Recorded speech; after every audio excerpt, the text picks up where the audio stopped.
JEE mains 2023 का ये question matrices से है और इसमें पीएनसी इन्वॉल्व है और स्पेसिफिकली अगर बात करें तो बेगस मेथड इसमें इन्वॉल्व है और थोड़ा लेंदी क्वेश्चन है जिसको मैं अलग से डिस्कस कर रहा हूँ। इसीलिए तो एक बार वीडियो पॉज करके इस क्वेश्चन को ट्राई कर सकते हो और फिर इसका सोल्यूशन समझ लेना। तो क्वेश्चन में हमारे पास में एक मैट्रिक्स ए डिस्कस करी हुई है जिसके एलिमेंट्स जो हैं ए आई जे वो इंटीजर्स हैं और इन बिटवीन 0 to 4 है। तो बेसिकली इसके एलिमेंट्स सिर्फ 0, 1, 2, 3 एंड 4 यही हो सकते हैं और यहाँ पे मेंशन किया हुआ है आई जे बिटवीन 1 to 2, मतलब बेसिकली ऑर्डर ऑफ मैट्रिक्स 2 दे रखा है हमें। अब क्वेश्चन में पूछा है number of matrices A such that sum of all entries is a prime number P जो कि 2 से 13 के बीच में।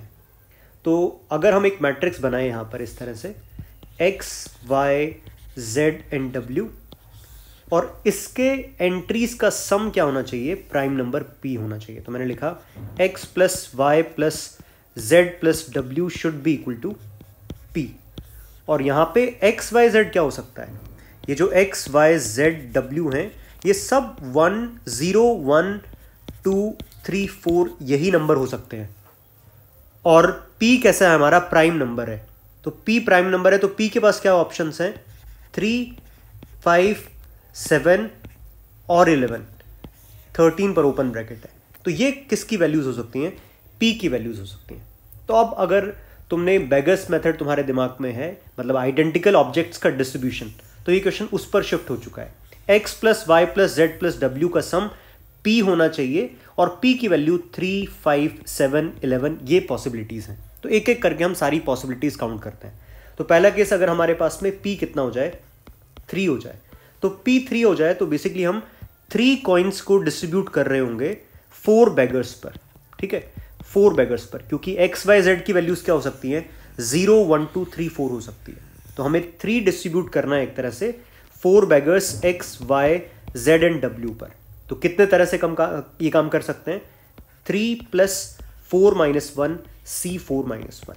दूसरा केस अगर p कितना हो जाए, 5 हो जाए, तो अगर p 5 है तो उस केस में फिर से 5 कॉइन्स डिस्ट्रीब्यूट करने हैं x, y, z, w पर। तो क्या आएगा, 5 प्लस 4 माइनस 1 C4 माइनस 1। लेकिन यहां पर एक छोटी सी प्रॉब्लम है, ऐसा हो सकता है कि हम जो 5 डिस्ट्रीब्यूट कर रहे हैं वो पूरे के पूरे 5 कॉइन्स, 5 नंबर्स एक तरह से किसको डिस्ट्रीब्यूट कर दें, किसी एक बैगर को दे दें, मतलब किसी एक x को, y को, z को, w को। इन अदर वर्ड्स जो हम टोटल सम 5 कर रहे हैं उनमें ऐसा हो जाए कि कोई एक एलिमेंट की वैल्यू ही कितनी हो जाए, 5 हो जाए। ये हमें नहीं चाहिए क्योंकि हमारे पास जो एलिमेंट्स हैं वो सिर्फ क्या हो सकते हैं, 0, 1, 2, 3, 4 ही हो सकते हैं। तो माइनस करना पड़ेगा मुझे जब मैं x, y, z, w में से किसी एक को पूरे के पूरे 5 वैल्यू दे रहा हूं। तो माइनस कर रहा हूं 4C1। फिर अगला केस जब p कितना हो जाए, 7 हो जाए, तो p7 फिर से सेम प्रोसीजर।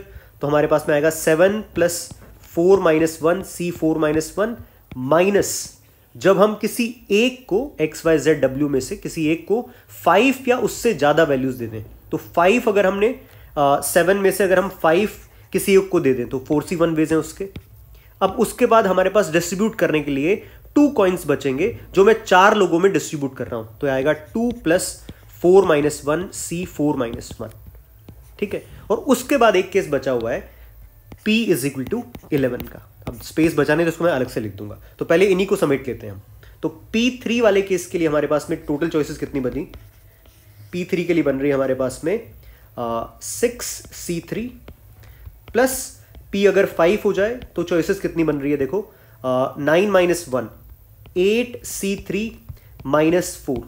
इसी तरह से p7 के लिए चॉइसेस कितनी बनी, p7 के लिए बन रही है 7 plus 4 minus 1 10C3 minus 4 times इधर कितना है हमारे पास में 2 plus 4 6 minus 1 5C3 plus p11 वाला केस जो हमें अलग से लिखना है p11। तो p11 के लिए हम क्या करेंगे, वही केस पहले बेगस मेथड लगाया 11 plus 4 minus 1 C4 minus 1 minus, अब ध्यान से देखना, अब जब हमें 11 डिस्ट्रीब्यूट करना है तो हमारे पास में 4 हमारे पास में एलिमेंट्स हैं x, y, z, w, इस पर डिस्ट्रीब्यूट करना है 11। तो या तो मैं किसी एक को 5 पहले से ही दे दूं, तो तो 5 किसको दे रहे हैं, हमने सेलेक्ट किया 4C1 से। अब उसको 5 डिस्ट्रीब्यूट करने के बाद में हमारे पास में 6 कॉइन्स बचेंगे P11 के केस में। अब 6 कॉइन्स 4 लोगों में डिस्ट्रीब्यूट करने, 6 + 4 - 1 C4 - 1। इसमें एक केस रिपीट हो रहा होगा जब हम किन्हीं 2 एलिमेंट्स को 5 वैल्यूज देते हैं पहले से ही। तो 5 देने का तरीके कितने होंगे, 4C2, और ये देने के बाद में हमारे पास में एक कॉइन बचेगा जो हमें 4 लोगों में डिस्ट्रीब्यूट करने के तरीके काउंट करने हैं। तो इनटू में आ जाएगा 4 सीधा सीधा, क्योंकि एक ही कॉइन बचा है, वो कितने लोगों में डिस्ट्रीब्यूट कर सकते हैं, 4 में। तो ये जो टोटल हमारा है वो है आंसर इसका।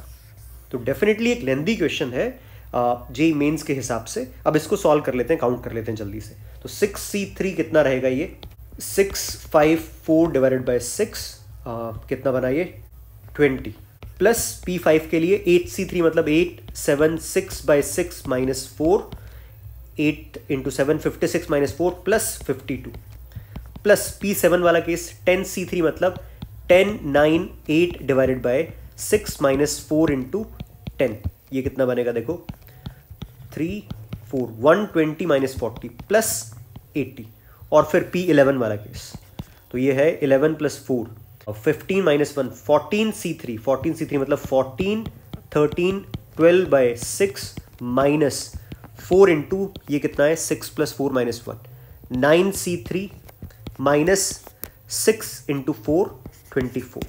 तो ये बन रहा है हमारे पास में 2 पे कैंसिल हुआ 364 माइनस 4 × 9C3, ये बन रहा है हमारे पास में 987/6 336 और प्लस 24।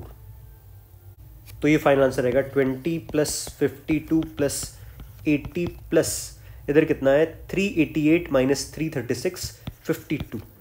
तो ये सम हो जाएगा हमारे पास में 204। तो क्वेश्चन कॉन्सेप्ट वाइज अच्छा था, लेकिन कैलकुलेशन थोड़ी सी ज़्यादा थी मेरे को ऐसा लगा इसमें।